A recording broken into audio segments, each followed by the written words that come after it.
You're watching the number one podcast in the YouTube wrestling community, and I'm your host, Jean Paul Laec, and this is Rope Break Family. Here we are on another bullshit snowy morning here in Pennsylvania, but Rope Break always comes and we deliver, and this is your AEW Dynamite review. And kind of in the same vein as NXT because they always like to compete. One can't outdo the other, whether it's a good show or a shitty show. They both, really got to try to outdo each other in Dynamite.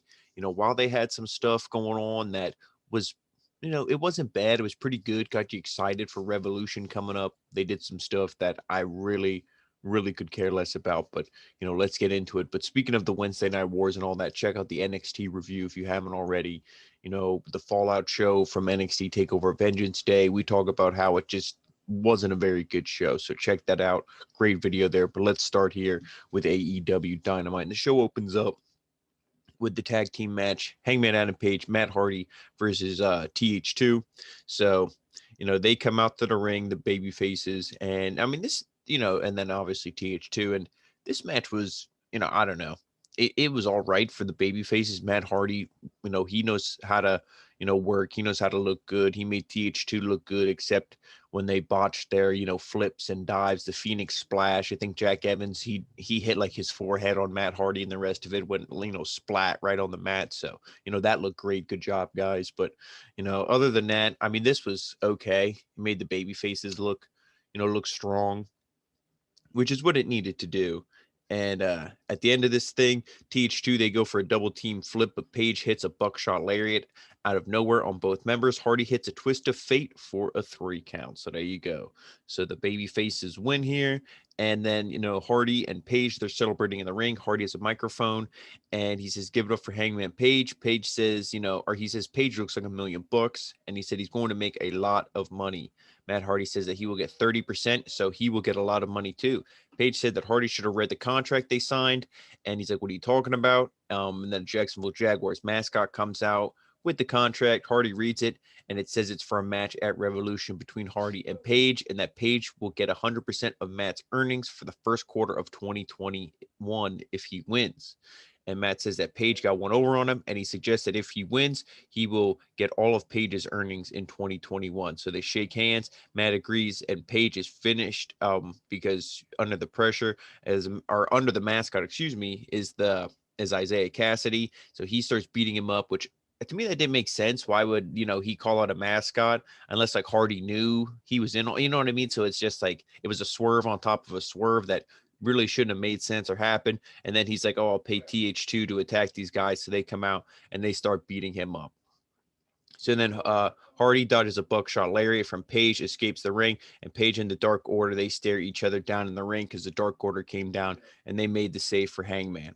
So then we get Alex Marvez. He interviews the Inner Circle. Santana says it's their first tag team title shot in 18 months. MJF says that Sammy has yet to nut up and apologizes for him. Jericho blames MJF for Sammy leaving the Inner Circle. And then he says that some of it is MJF's fault, but most of it is Sammy's. Jericho says bad choice after bad choice has brought them to this. Jericho says Sammy is dead to him and never wants to hear his name again. Jericho says, let's go and win some championships. So, it was pretty good kind of like saying, MJF, you kind of started this fire in the Inner Circle, but Sammy threw the gasoline on it. And this is also a little bit because of the heat that he has with Impact. Impact wanted to do something with Sammy, and Sammy didn't like what they had for him, so he kind of just no-showed. And then apparently he has a lot of heat with Jericho and Tony Khan. So maybe this was a little bit with that, but we'll see where they go from here. Then we get Riho versus Serena Deeb, and we see a recap of the bracket for the Japanese Eliminator tournament and everything. So we get this match, and this match was really good. Most of the credit goes to Serena Deeb. I'm not saying Riho is bad, but I'm not going to say she's good either. Serena really carried her. The main story here was the knee of Serena Deeb, had the brace on it, so Riho would go after that. Just lots of counters. You could clearly tell Serena was leading this thing, into a really good match, and it was long too. But at the end of this thing, Riho, she climbs back up to the top, hits a double foot stomp for a 2 count, then misses a running knee strike. Riho and Deeb trade near falls, and Riho eventually gets the upper hand on the roll up pinfall attempt. Back forth. Eventually, Riho gets the 3. So, like I said, it was a really contested match. It was really good. I mean, I kind of wanted Serena Deeb to win, but I knew with her being the NWA Women's Champ, Riho returning, obviously she was going to put her over in this. Serena Deeb wasn't going to win it, but still pretty good match nonetheless. Then we get Orange Cassidy versus Luther. And I mean, this match was probably the shortest match in AEW history. I believe they said it was because Luther throws Taylor off the ring apron. Serpentico dives onto him. Luther attacks Cassidy and hits a huge powerbomb for a 2 count. Then he swings Orange into the corner. Orange powerbombs Luther off the apron onto the floor and then into the rings. And then Taylor, after Serpentico, they fight and he hits the awful waffle and they leave the ring. So, and then back in the ring, Orange Cassidy hits the orange punch for a 3 count. There we go. Orange Cassidy wins. This match was just all over the place, fighting, just indie garbage. Nobody cares. Then we get a recap of Sting, Darby Allin versus Team Taz rivalry. Brian Cage, Hook, and Taz make their entrance. Taz gets on the mic and he says that all he's seeing is Sting and he's going to call out Team Taz, and he says he's down for a few people thanks to the weather, or he's down a few people thanks to the weather. And he says that there's no better time for Sting to call them out. Sting's music hits and he enters the ring alone.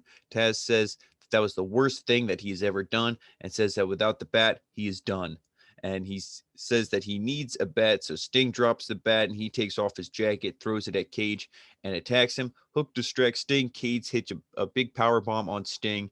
And Team Taz, they celebrate over his fallen body. And this was pretty good segment. It's good that Sting took a bump, a pretty good bump. Brian Cage, I mean, he didn't kill him, but he didn't, it wasn't like a gentle power bomb either. He definitely laid it in there, and, Sting is all right. No reports, nothing crazy. So it's good that he can take a bump like that. And obviously Sting knows, he tucked the head. He didn't have his neck or anything hit the mat. So, I mean, that was all right. And, obviously we don't know where Darby Allin is yet. So he's probably going to make his return in the next week or so. Then we see Eddie Kingston. He's requested a match tonight, and he says that Lance has been bothering him for months. Phoenix is a waste of space and he only wanted his brother. And then he says that Moxley is an old friend and a demon that he needs to get rid of. He said he couldn't get rid of Moxley through pills, drinking, or women. The only way he can do that is beating him. So good promo there by Eddie Kingston. He's a good worker, but his best thing is his promo. So, he's never bad there. Then we get a recap of Team Taz's attack on Sting. JR calls Omega the WWE champion by accident. That was probably the most newsworthy thing coming out of this show.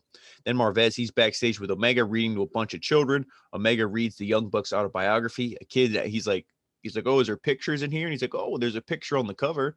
And then the kid goes, are they in love? And Omega says, well, it does kind of look like that. And he's like, well, they are brothers. So, they love each other like family.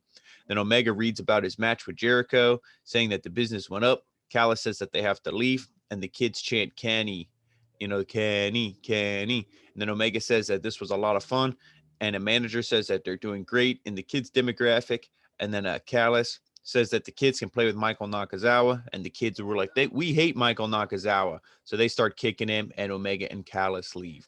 Then Santana and Ortiz, they make their entrance with the Inner Circle. The Young Bucks music plays. They bring them out. The Bucks, their parents are at ringside. They hug them. That was going to be something, that kind of not played a factor, but, they did get involved a little bit with the heels. So, but this match was really good. Santana and Ortiz, they were way overdue for a title shot. These guys were so legit when they came in. Then, like everybody else, the AEW effect, you get bullshit. Remember when the AEW effect was, let's pay our wrestlers big money so they don't leave? Now it's you go to this show and you become goofy and you become bullshit. That's the new AEW effect. So, like I said, this wasn't bad. MJF, he's obviously, there. He got ejected because they tried to get involved in everything. And I believe then they got in the Bucks' parents' face and the dad pushed Jericho, or maybe he pushed MJF. He pushed one of them. But like I said, this wasn't bad, but again, you knew who was going to win this. You knew, okay, you saw Jericho and MJF get in the parents' face. They're the number one contenders, but it's going to be them versus Santana and Ortiz at Revolution.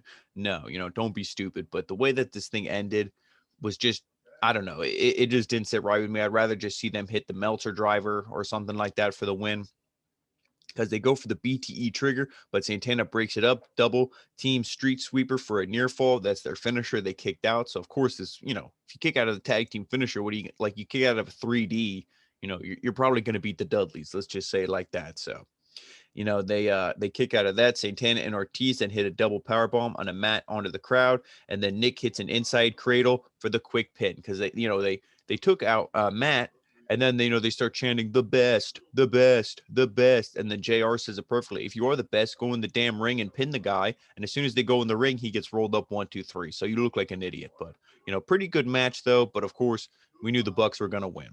So then we see the Inner Circle. They attack the Young Bucks after the match. Omega and the Good Brothers watch backstage. Omega says that they should go out and help, but Callis stops them. Brandon Cutler comes to help out, but Hager destroys him. Jericho and MJF have double submissions on the Bucks, and they reluctantly tap out. Wasn't a very convincing tap out, even though commentary was trying to sell it that way.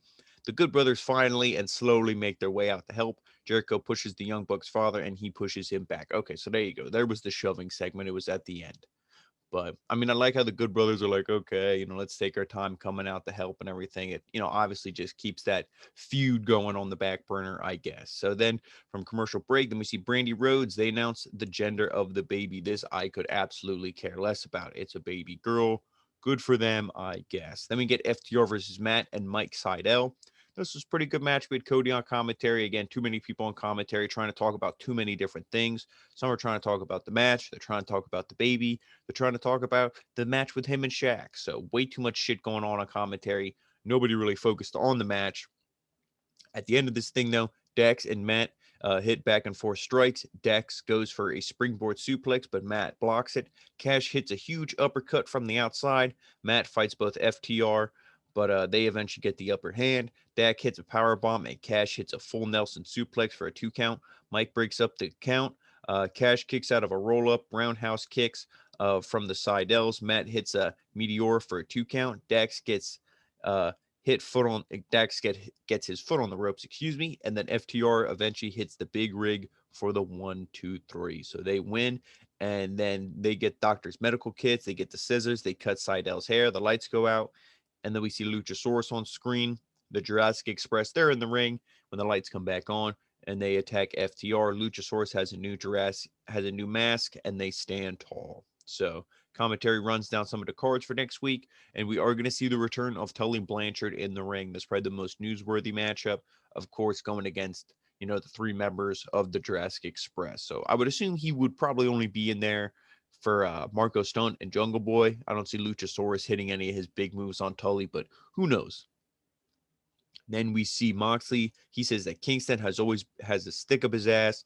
Moxley says that he's probably the only person who cares about Eddie, and he says that his whole world will watch him put Kenta in the ground on New Japan, and he says he's going to take back the AEW championship from Omega. He says that Omega is still in his crosshairs, and he says it's time to pull the trigger. So then when we come back, Kingston, Butcher, and the Blade make their entrance. Lance Archer enters from the crowd. Phoenix enters from the same place, and Moxley comes out last. So they all gotta, they all can't just make their entrance. They all gotta come out through the crowd like Moxley. So I don't know. Take that how you will. And this match was all over the place. The last couple main events AEW's put on have not been very good if you're a fan of wrestling. If you're a fan of just dudes beating the hell out of each other, fighting and no selling everything, and when they hit each other with weapons and garbage, it's just, oh, okay, I guess that didn't hurt. Then anytime somebody else gets hit with that same thing in the future and they sell it, that really doesn't make any sense. But yeah, what do I know? Continuity and all that. So like I said, this was just all over the place. But at the end of this thing, Moxley and Kingston, they're fighting in the ring. Kingston hits a back fist, and Moxley retaliates with a lariat. Moxley hits a huge clothesline, and then the paradigm shift for the win. So, I mean, like I said, if you like huge brawls and all that, go check this out. I'm not the biggest fan of this kind of match. I'd rather have just a traditional either tag match, one-on-one, something like that. But Moxley and Lance Archer and Rey Fenix win. Moxley celebrates. The Good Brothers come out. They attack him from behind. Omega comes out and says Moxley doesn't look so tough now, and he says he looks pathetic. Omega says he will get his rematch at Revolution, and he said the match will be an exploding barbed wire death match. Moxley headbutts Omega. He gets pissed. He tells the Good Brothers, hold him, hold him. He hits 2 V triggers, and he says Moxley did this, and he will never get the belt back. So then Dynamite ends with Omega and the Good Brothers standing tall. So, I mean, that I liked. Now, the exploding barbed wire death match, I mean, I'm normal, like I said, I'm a fan of more traditional stuff. I do like ECW, but that was their whole shtick. Their whole thing was hardcore. So it's like, you watch that and you're expecting it. when you watch, oh, we're going to be the sports based, wrestling show and all that. That's kind of what I wanted to see from this show. It's not really what you're getting. This show is like a show for marks. Let's be honest now. I am a wrestling mark, but am I a mark for this show and the things they do? Not all the time. And this was one of the ones I didn't really care for. Yet the gender reveal. Oh, they also had a hype package for Jade Cargill and Shaq. And let's see them getting ready for the match. And they're just playing basketball, or he was watching her play basketball. I don't know how that's going to help you for a wrestling match, probably because she can't actually do any wrestling moves. And this is going to be a dumpster fire of a match. But that just goes par for the course for AEW, just presenting dumpster fires and people on TV who aren't ready and don't deserve to be on television. But that was the review, guys. And let me know what you think. Did you like some of this? I am looking forward to these matches at Revolution that we're going to get. They also got an announcement for, I believe it's like Face of the Revolution or something. It's a ladder match. It's Pentagon, Scorpio Sky, and of course Cody had to insert himself in that. Hopefully he doesn't win, and it's Scorpio Sky or Pentagon, and they get to go after the TNT championship. That's going to be the number one contendership is in that match. So we'll see. Revolution is stacking up to be a good card. But like I was saying kind of earlier on with the hardcore stuff, I am actually looking forward to this exploding barbed wire match because I've never really seen like a current one. I've seen, some old ones from like FMW and stuff. So we'll see what they do with this. It is definitely intriguing, to say the least. But guys, that was the review. Thank you so much for watching. Make sure you check out, follow us on all the social media, Rope Break on Facebook, the OG Rope Break on Twitter, Original Rope Break on Instagram, and of course, right here, the home of the number one podcast in the YouTube wrestling community. And like always, we thank you all for your support. We feel it. We hope you feel it too. Our energy, our excitement, because this channel is growing, and it's all because of you guys. So thank you so much, and we'll see you later today with NXT UK.